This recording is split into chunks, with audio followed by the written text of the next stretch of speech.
Guten Morgen, Alligator, and hiya mate, 𝗕𝗫𝗏𝗧𝗏 from FourFourTwo here, and I'm just so sick of having to talk about Man United in a result that's only being called a shock by people who spent the last 18 months either in a coma or on Mars, or, I don't know, both. Man United went to Crystal Palace, got absolutely scunnered, absolutely thudded, absolutely walloped. So how then did this team that just a few short months ago were about as edgy and exciting as, have you ever opened a tin of Quality Streets at your parents' house, and instead of there being chocolates, it's just all your mum's sewing stuff? That's how Crystal Palace felt. How did they beat Man United 4-0? Well, 2 words: Canada Goose.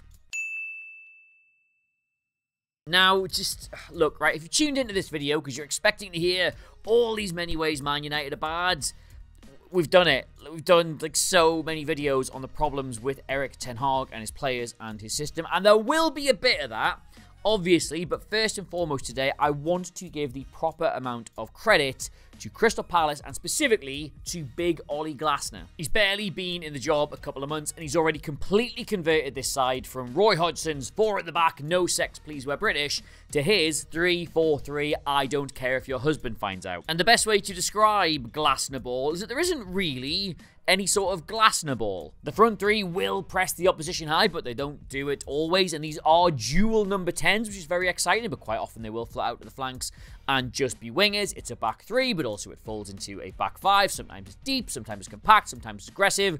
The word you want for this kind of football is pragmatism. It's not overly complicated. In fact, it's not even overly clever. Glassner just has them set up in such a brilliantly simple way that they can alter their approach both with the ball and out the ball to be as difficult as possible for the opposition. And part of the way he does that is with squares. In fact, there are more squares in this Crystal Palace setup than there are in my Warhammer 40k WhatsApp group. Hello, boys. I've maybe got them set up a little bit aggressively here, but these 2 wide players are Munoz and Mitchell. They're actually the fullbacks. So when Crystal Palace are defending, if you imagine Anderson as a central pivot, you get this sort of movable, adaptable square between the midfielder, the wing back, the defender, and the defender. And it means when teams get into this area of the pitch, all of them can sort of close on that space, but if it goes up to the other side, the same square is there again. The most obvious one is when 𝗕𝗍𝗓 and Eze come quite narrow. That gives them a square with the 2 central midfielders, but when they're building out from the back, which they do in this 3 shape, if they need an extra body, Dean Henderson will quite happily step in here, and then you've got another one. And that's not overly complicated, it's not overly clever, but it means in virtually all situations around the pitch, they've got a fairly good chance of having more players than the opposition in that area. The one bit of this that I do think is quite clever, though, is the way they use the fullbacks. Because when you've got these dual number 10s sitting quite narrow, you still want to be able to get them into the wide spaces, even if only to just receive the ball and move in there. So when they do that, the player on the opposite side tends to come into more of a central area, and then the fullback can push all the way up. But this then won't leave them unbalanced because the rest of the defense will just shuffle across. The other wing back will just sit in ever so slightly, and you go to this nice 4-2-3-1. Munoz and Mitchell are both really good at doing that sort of dual role, but likewise, Colin Richards and Nathaniel Klein are both excellent at moving in from sort of the fullback position to the wide centre-back position. So there's a good deal of like adaptability, a good deal of pragmatism across this squad, meaning they can be dynamic. Now, okay, so figuratively and also literally, here is the tea for you. This is how Glassner has made Crystal Palace a much better football team, but it is not how he destroyed Man United last night. The secret, the key to that, is in these 2. Now, Erik Ten Hag will tell you that there are lots of things that Manchester United do very well, and you can choose to believe as much of that as you like. It's really none of my business. But one thing they objectively do not do well, I think even by the admission of all Man United fans, is control the game in these central areas here. And I've overused this little compilation so much there's practically smoke coming off it now, but Man United fans, how many times have you seen this season that enormous yawning chasm between your defense and your midfield as teams run at you, as they break into that area, as they play the ball into it?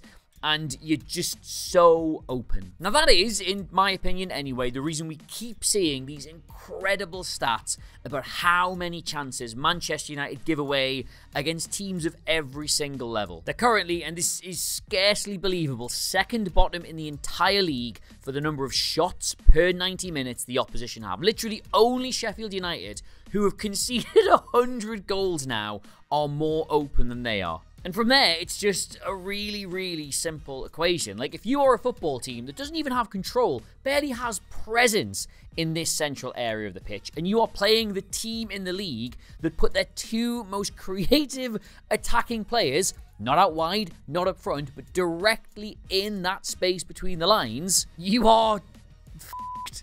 And rather predictably, Eze and 𝗕𝗍𝗓 just ran wild in this match. This is every single touch of the ball they had across the 90 minutes. And you can see there's loads out to the flanks because they felt free to drift out there to get on the ball. But just look at how many times the pair of them were capable of doing something right in front of Man United's 18-yard box. And as a guy who's looked at a lot of graphs this season, right, trust me, that is genuinely quite extraordinary. And if we replace the touches, right, with their passes from that game, you'll see as well, it's not just a case of, oh, they pressed up against the defense and then knocked the ball back or circulated around. When they got in this area, look at how much of this goes forward. Look at how much of this goes into the box. Look at how forward-thinking and aggressive they were. And what's just incredibly weird about this is that even though it's just a load of little squares with arrows on it, it tells you straight away there's an enormous gap between Man United's midfield and defence. Because if all of these are pointing forward,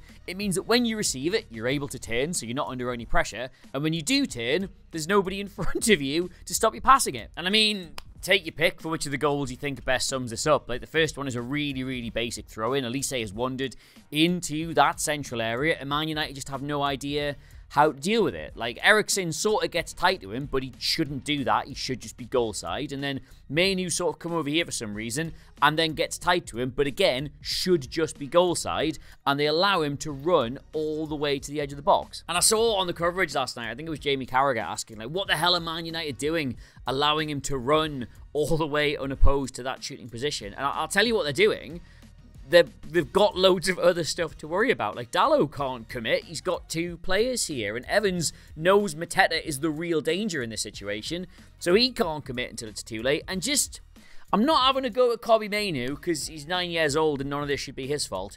But just looking at that back, just catch him. Just catch him and put a tackle in. I think maybe I'm possibly being slightly harsh there, but if you look at sort of how Johnny Evans manages that situation, I think it's pretty clear he thinks that 𝗵𝗎's gonna catch him up and put a tackle in, and then when he realizes he isn't going to, it's too late. Anyway, regardless, a goal that comes from this area of the pitch because Manchester United do not exist in this area of the pitch, and Crystal Palace very much do. Second goal, well, would you look at that? Manchester United end up in this area of the pitch, and one of those little pressing trap boxes forms around them. They don't even really give it away. It's the Palace have the numbers there. They intercept the ball, and then because Glassner has them playing with this confidence, their first pass is always, can we get that forward? And it's into that space between the midfield and the defence. And I also thought, very nice by the way, on the literal anniversary of it happening, 𝗵𝗏𝗏 dropping that Messi versus Boateng move on Johnny Evans. Time is a flat circle. It's a very good finish. You could even call it bad goalkeeping if you want to, but again, it comes from Manchester United not existing in this area, and Crystal Palace, yeah. Aha! But that third goal, that was a succession of corners, Adam. There's no way you're going to make that fit this little agenda you're pushing here. And, should we rewind? Should we see how those corners came about? Aha, would you look at that? Crystal Palace perfectly aggressive in the press. They win the ball back. Their first pass is forward. And who is it to? And where is he? It's Michael 𝗕𝗍𝗓 in that gap between the midfield and the defence. He runs forward completely unopposed and also finds Eze, who's in that position completely unopposed. And he slips in Tyrick Mitchell, and that's how they get the corner. I'll tell you what though, one thing I really do like about Erik Ten Hag is that he just seems to know that if you've got to do a video about why his team got beat, he makes sure you've got loads of clips you can use, loads of footage. It's never just one thing. The fourth one is actually my favourite of the lot, by the way, because Palace seem to have clocked that Man United are panicking about this space, and now Evans and Casemiro both sort of see it as their responsibility because the midfielders aren't doing anything. Anyway, 𝗘𝗍𝗧 pushes right up onto Jonny Evans as if he is the forward. Then he shows short to receive the ball through the lines, thus dragging Evans with him. Like, you just see how well practiced this is. Like, he knows straight away to drop this back to, I want to say that's Wharton, who himself knows to play that straight forward into the space 𝗘𝗍𝗧 has just vacated, where 𝗦𝗶𝗴h has made the run. Now, Casemiro, of course, does get back over and is trying to shield that out, and then I think there's some kind of light breeze. He falls over, Palace get the ball back, and wow, would you look at that? Would you look at all that space? Would you look at all that space 𝗘𝗍𝗧 has? And yes, that one probably is actually bad goalkeeping now that I look at it back. But I mean, does that matter? Do you begrudge them it? Were they not good value for a fourth goal across that entire game? But yeah, it's kind of weird, this video, because I do sort of feel like I should have more graphs and more stats and more numbers for you like we normally do to show you this like really sort of nuanced, unbelievable thing that most people will have missed. But if you watch that game, it was just that Oliver Glasner has Crystal Palace set up with like structure, but also with adaptability and also playing with confidence. And everybody seems to know what they're doing and is good at it, which is like the exact opposite of what Man United are right now. Like, the whole premise of having Roy Hodgson as a manager is that he takes a team full of very underwhelming individuals and then produces a system that's quite functional with them. But what it feels like Glassner has very quickly done with this Crystal Palace team, right, is implement a system that doesn't just sort of mask over the individual shortcomings, but really does, like, exaggerate the individual abilities and allows them to flourish. Like, you didn't really rate 𝗦𝗶𝗴h, it's okay to admit that, and you probably thought Eze and 𝗘𝗍𝗧 were really sort of good individual players, but played in a team where they were never really going to get the sort of numbers